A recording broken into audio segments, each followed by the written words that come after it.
Ako nga po pala si Renato Cudya, ama ni Cadet First Class Aldrin Jeff. Nais pong basahin sa inyong harapan itong laman ng ating puso na sinulog ko po kanina.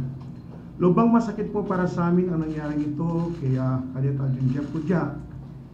Isang linggo na po kami naghihintay sa pangako ng mahal na Pangulo mula noong siya ay aming manapsak noong March 15, 2014. At hanggang sa ngayon, ay naghihintay pa rin po kami.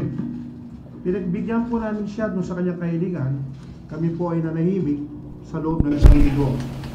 Humingi po siya ng isang linggo paggawa ng solusyon ang problema ito at concern namin ngunit wala kung nangyari. Kaya narito po kami ngayon sa inyong harapan. Para sa amin lang po, hindi na po namin papag-join ang aming anak sa servisyo. Although gustong-gusto po niya. Diploma na lang po ang aming nire-request. Katulad po ng sinabi ni Congressman Rudy Biaso na nakakaunawa sa amin bilang isang magulang po. Mahal po namin ang AFP, ang mga PMR, iginagalang po namin ang honor code.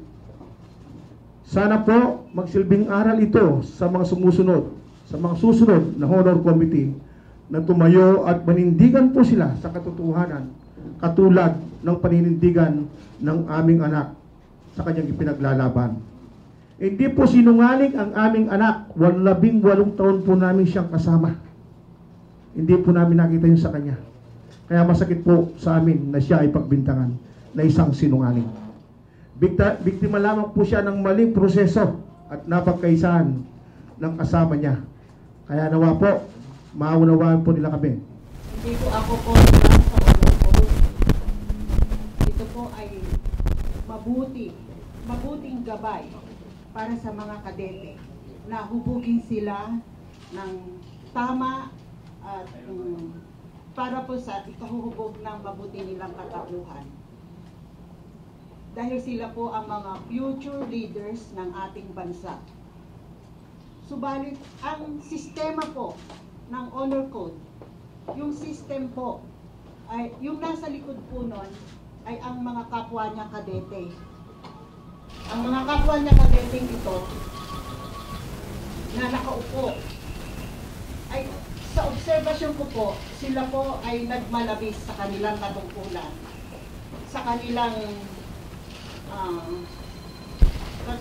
posisyon. Dahil ginawad po nila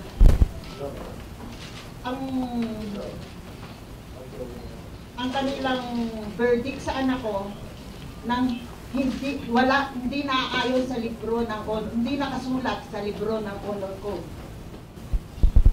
Ang mga kadete kong ito, sa obserbasyon ko, ay nagagawa po nila ang gusto nilang naisin.